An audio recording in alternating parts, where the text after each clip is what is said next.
Hello and welcome, or welcome back to Herald Hearth. You can call me Auntie A. And today we have a bit of a reading that required, as you can see, a little bit of protection. If you're familiar with crystals, if you're familiar with things like that, there was something coming in that has to do with abundance that Spirit was saying really requires some protection.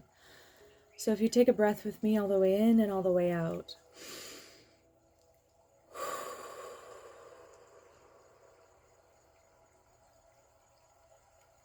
Let's get into today's reading. First and foremost, we have the mystic, the star. Stunning. Your third eye is opening. I'm seeing some kind of transmission coming through your crown and through to your third eye. I'm going to pop out this card right here and just take a quick look. Oh, goodness. The mystic. Yeah, I think there's a new gift opening up for you.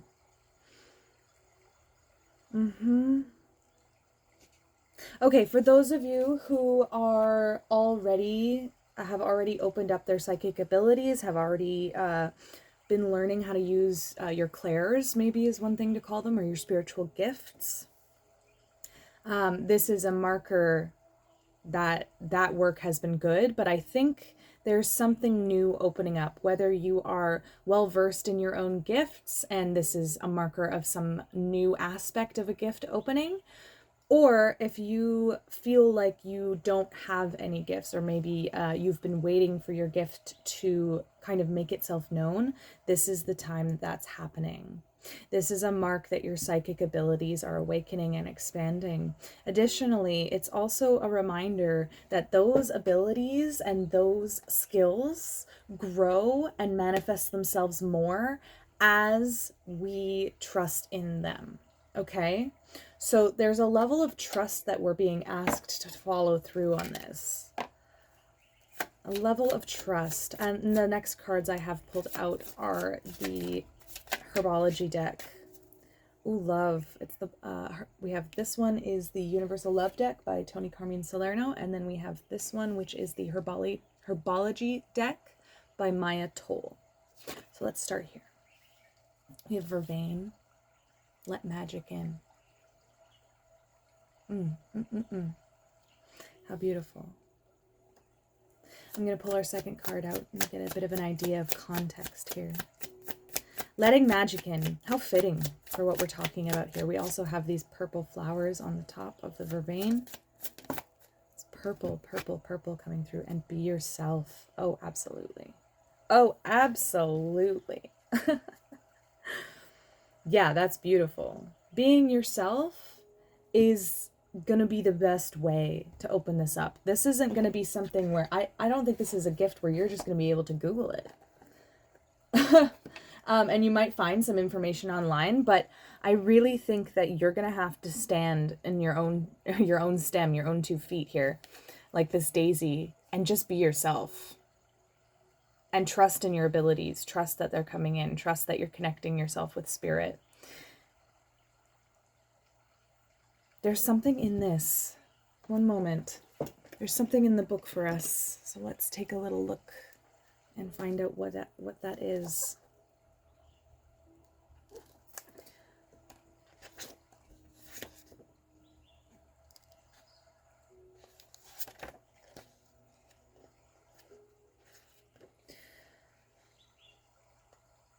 Yeah, okay, so this is speaking of a medicine guide, or the plant medicine guiding you.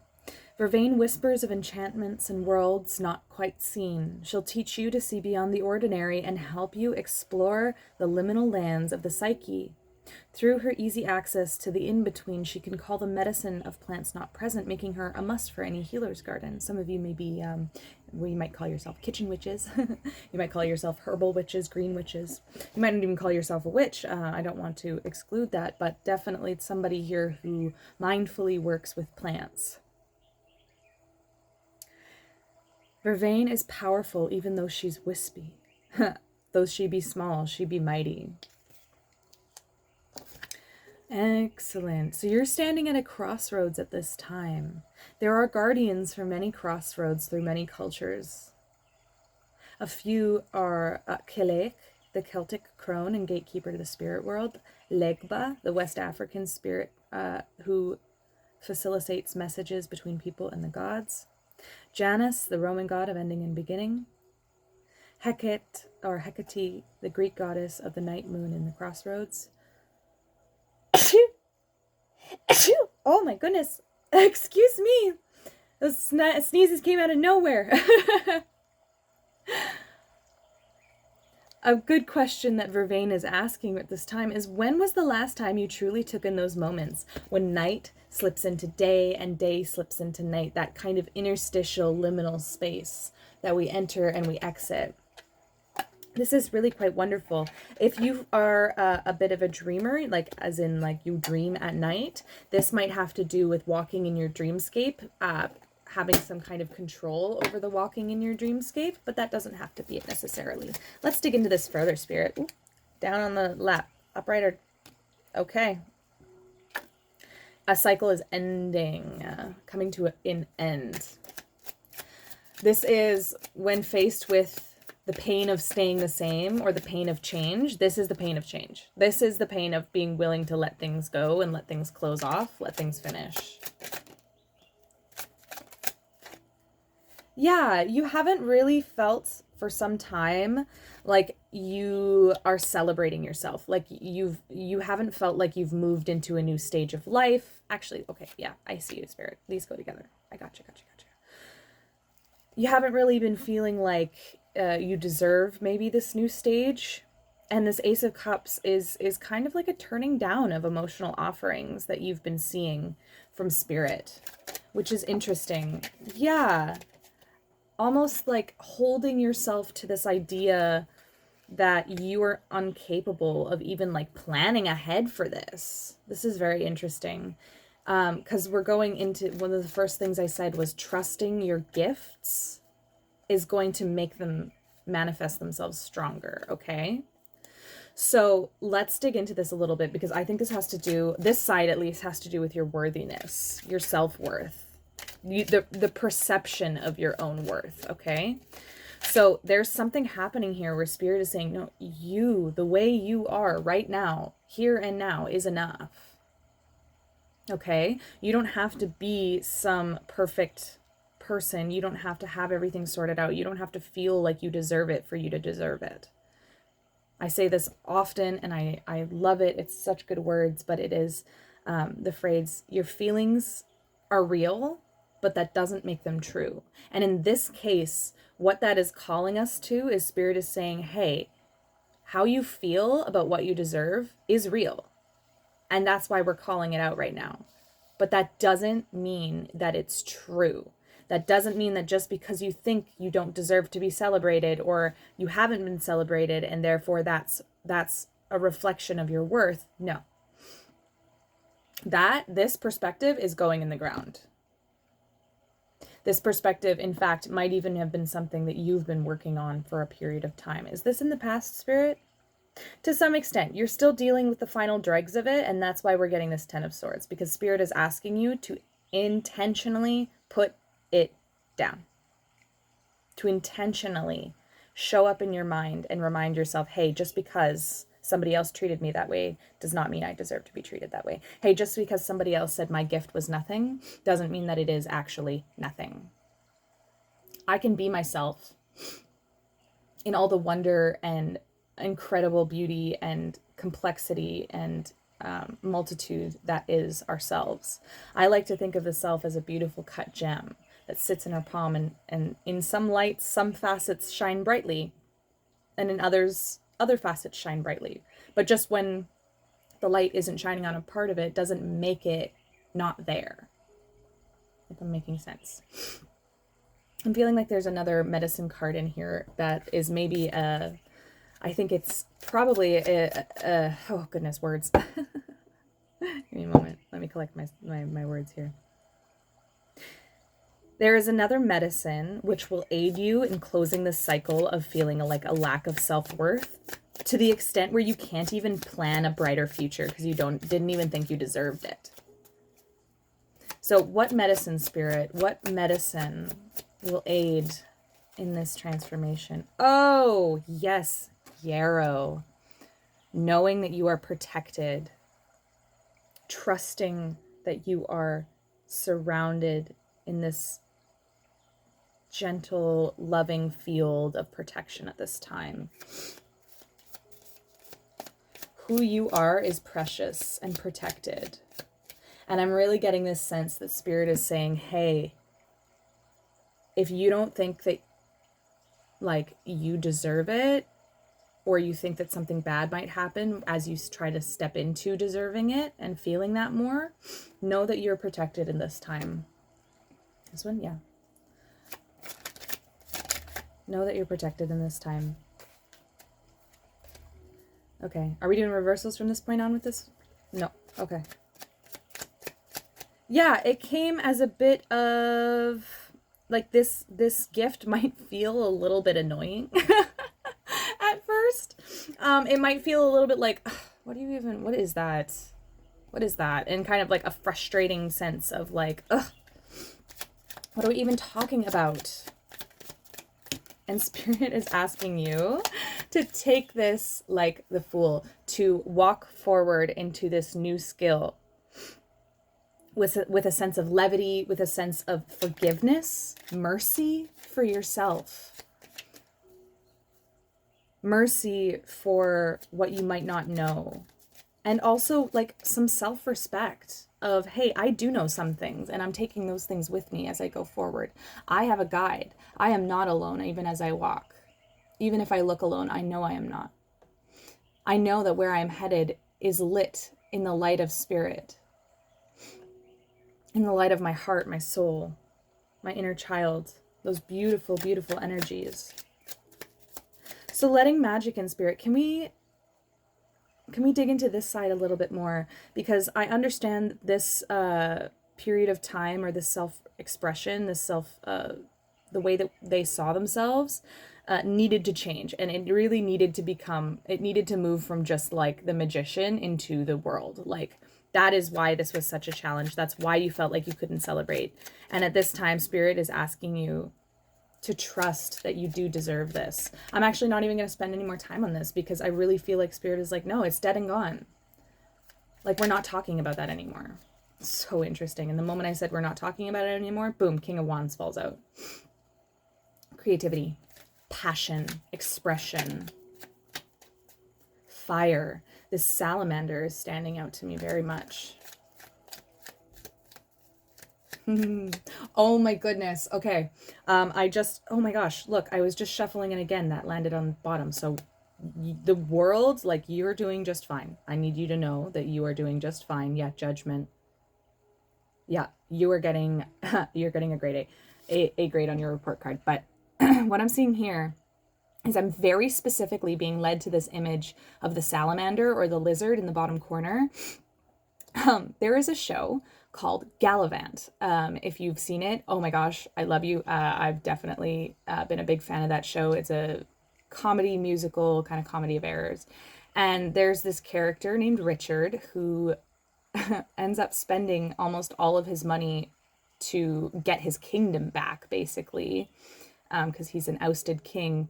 He spends all of this money that he should have spent on probably an army and supplies to get his country back. He spends it on a lizard. He spends it on a lizard that he's told is a dragon, or is at least a baby dragon. And everybody else tells him he's a moron for it. Everybody else around him is like, oh my gosh, like even we as the audience are invited to laugh at him about it. It's a recurring joke.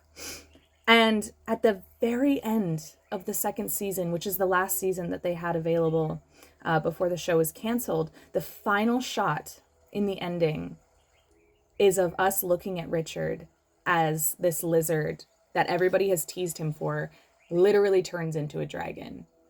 And he breaks the fourth wall and he looks at us, the viewer, and he says, I have a dragon. And that's 1441 on my clock, and then 1444. That's the energy I'm getting here. is like, this might be something that people have straight up ridiculed you for. This might be something that you looked at and went, well, I love you, but man, they're sure jackasses about it. Pardon my language, but you know, like these ideas that other people hold about other things and what they're worth, you defended those. You defended those ideas. You knew in your heart, and you're being asked to know in your heart what your salamander is. And that has to do with this gift. That has to do with this intuition. What's your salamander? What's your dragon? Do you believe that there's a dragon in there? Even if you can't see it at this moment? Even if it still needs time?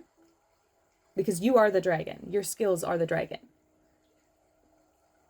So the more that you trust in this dragon, the more that you trust in this thing, this gift, this expression of yourself, in yourself, the more that it will become a dragon. So you're being asked to defend that part of yourself, that sanctity of self, that part of yourself that is alive and part of the world and has a spirit just like everything else does, okay?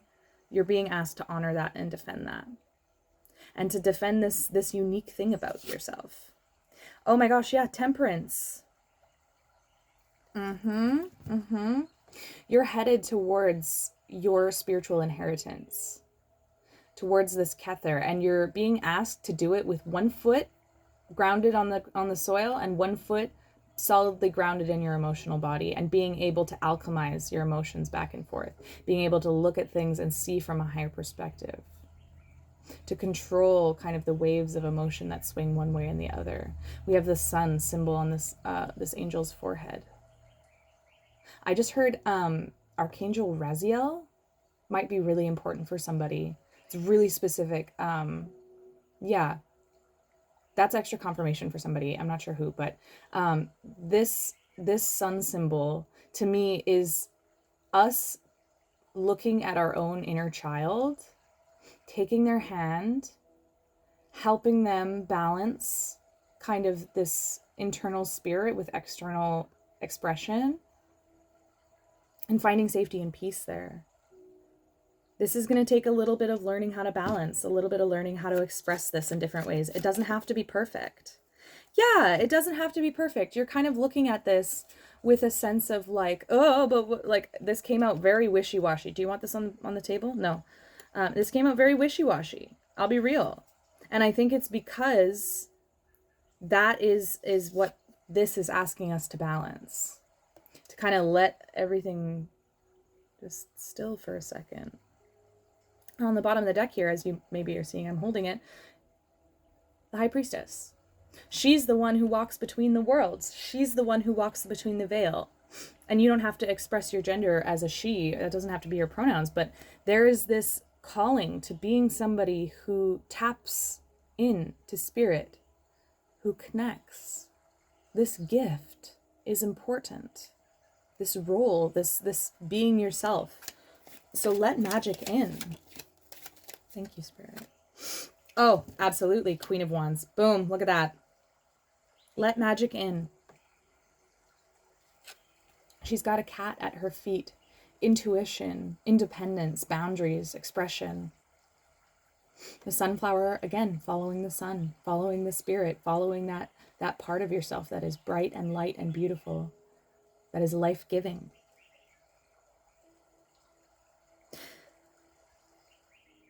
This is also, you letting magic in is also going to be a question of expressing that magic out, because it is all energy. And if we lock that in within ourselves, feeling like, oh, I need magic, so I'm going to have to hold all of this here because otherwise it's going to get sucked away and ripped away from me. That is not what this magic is supposed to be. It's like, it is an energy. It comes, it goes, it either stagnates in place or it flows and it moves. And you're being asked to allow this to flow.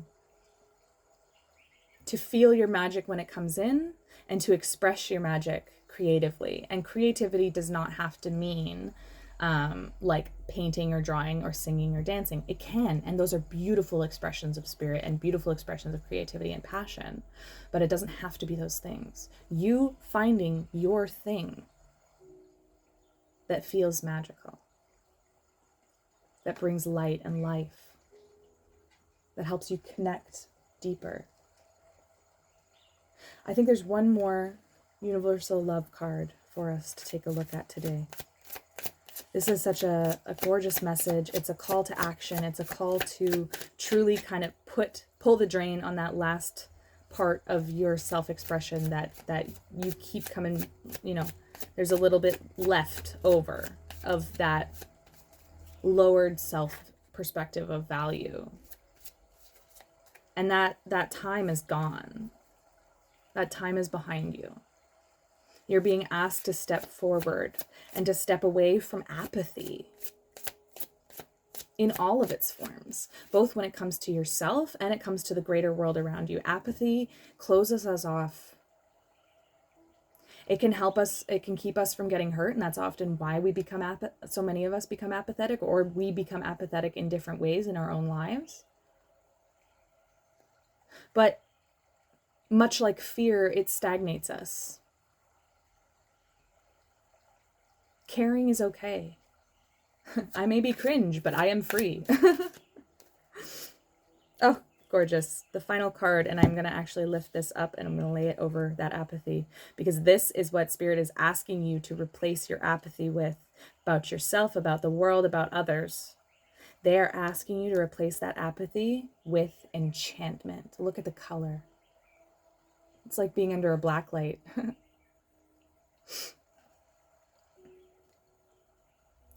Let's read this together.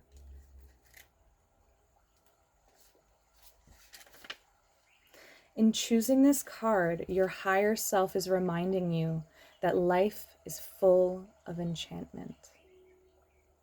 Stop and notice the beauty that surrounds you. Gaze at the stars at night. Feel the breeze caress you. Absorb the colors and vibration of nature. Smell the flowers. The universe is an enchanting and inspiring place. Stop for a moment and note its beauty. Absolutely. Because when you build this habit of stopping and seeing beauty in the world around you, being enchanted by the world around us, even by yourself in some moments,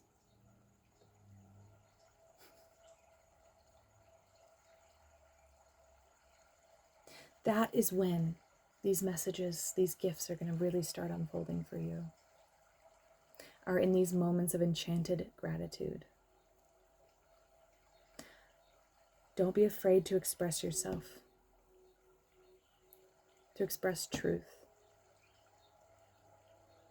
Don't be afraid to put this behind you. Whatever this was not humility. This was self-deprecation. It was self-refusal. It was self-punishment.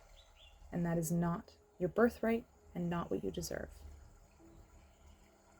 So it's done. And Spirit's saying it's done.